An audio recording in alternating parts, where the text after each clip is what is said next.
In the ancient land of Israel, during a time of chaos when there was no king and everyone did as they pleased, a story unfolded that would stain the nation's history. It's a tale of a Levite, a man of God, from the hill country of Ephraim, and his concubine, a woman from Bethlehem, in Judah. Their relationship was complicated. For reasons lost to time, she left him and returned to her father's home. 4 months passed before the Levite, perhaps missing her, decided to follow. He traveled to Bethlehem, hoping to speak kindly to her and win her back. Her father greeted him warmly, overjoyed to see him. He urged the Levite to stay, and for 3 days, they ate, drank, and celebrated. On the 4th day, the Levite prepared to leave, but his father-in-law insisted he stay one more night for another feast. The Levite agreed. On the 5th day, they rose early, but again, the father-in-law persuaded him to linger, to eat and refresh himself before the long journey. It wasn't until late afternoon that the Levite finally set out with his concubine and his servant, their donkeys packed for the road home. As the sun began to set, they neared the city of Gibeah, which we now know as Jerusalem. The servant suggested they stop there for the night, but the Levite refused. "No," he said, "we will not turn aside into a city of foreigners who are not Israelites. We will press on to Gibeah." Gibeah was a town belonging to the tribe of Benjamin, their own kinsmen. Surely they would find safety and hospitality there. They arrived in Gibeah as darkness fell and made their way to the city square, waiting for someone to offer them shelter. But no one did. The people of Gibeah passed by, ignoring the travelers in their midst. In a land where hospitality was a sacred duty, this was a chilling welcome. Finally, as the night grew deeper, an old man, also from the hill country of Ephraim but living in Gibeah, saw them. He approached and asked, "Where are you going, and where do you come from?" The Levite explained their journey and their plight. "We are on our way home," he said, "and no one has taken us into his house, though we have everything we need for our journey." The old man's heart was moved. "Peace be to you," he replied. "Let me take care of all your needs. Only do not spend the night in the square." He brought them into his home, washed their feet, fed their donkeys, and gave them food and drink. For a moment, it seemed they had found a safe haven. But the peace was about to be shattered. Just as they were relaxing, a horrifying sound erupted outside. The house was surrounded by a mob of wicked men from the city, pounding on the door. They shouted to the old man, "Bring out the man who came to your house, so that we may have our way with him." The old man, terrified but determined to protect his guests, went outside. "No, my brothers," he pleaded. "Don't do such a wicked thing. Since this man is my guest, don't do this disgraceful act." In a desperate and terrible attempt to appease the mob, the old man made an unthinkable offer. He offered them his own virgin daughter and the Levite's concubine instead. "Do with them whatever you want," he cried, "but don't do this shameful thing to this man." The men, however, refused to listen. They pressed harder against the old man, ready to break down the door. Seeing the situation spiraling into violence, the Levite took his concubine and pushed her outside to the mob. What happened next is a blur of unspeakable horror. The men seized her and abused her throughout the night. They did not let her go until the first light of dawn broke the horizon. As morning came, the woman stumbled back to the house where her master was staying. She collapsed at the doorway, her hands on the threshold, and there, she died. When the sun was up, the Levite rose to continue his journey. He opened the door and found his concubine lying there, her hands grasping the threshold.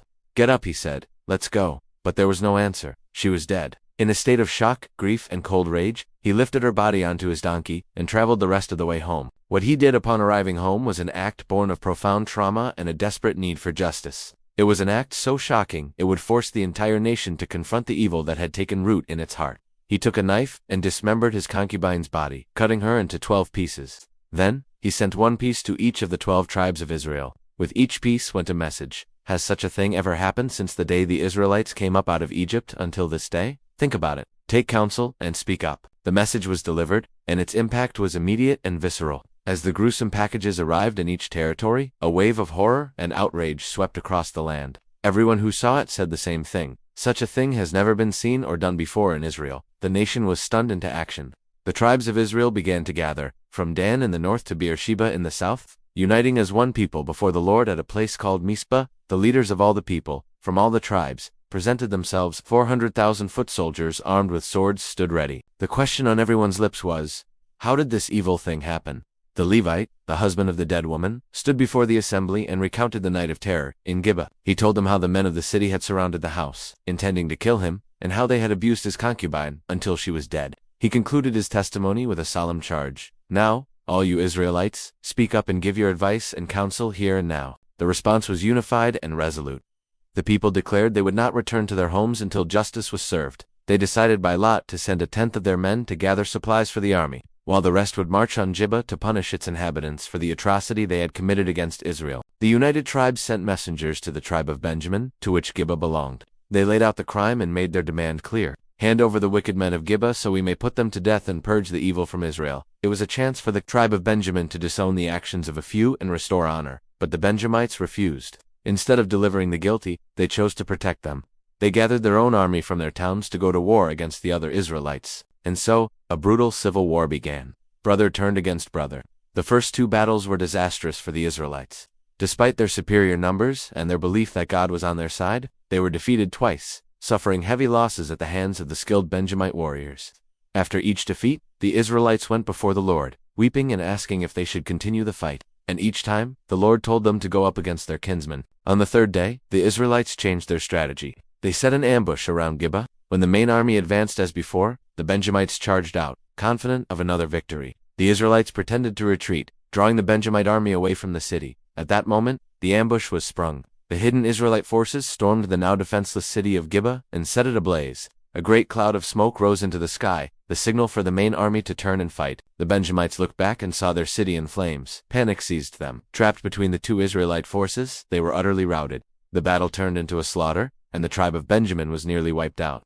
The war that followed this one horrific night in Gibeah left a deep and lasting scar on the nation of Israel. The story of the Levite and his concubine serves as a dark and powerful conclusion to this period of Israel's history. The book of Judges ends with a haunting and repeated refrain. In those days, Israel had no king. Everyone did what was right in his own eyes. It's a stark reminder of what can happen when a society loses its moral compass, when lawlessness reigns, and when the basic principles of justice, compassion, and hospitality are forgotten. It's a chilling look into the depths of human depravity when there is no higher authority to hold it in check. This story isn't just ancient history, it's a timeless warning about the fragility of civilization and the darkness that can emerge when we turn our backs on what is right. Thank you for watching. If this story resonated with you, please like, share, and subscribe for more content that delves into the profound and often challenging narratives of the past.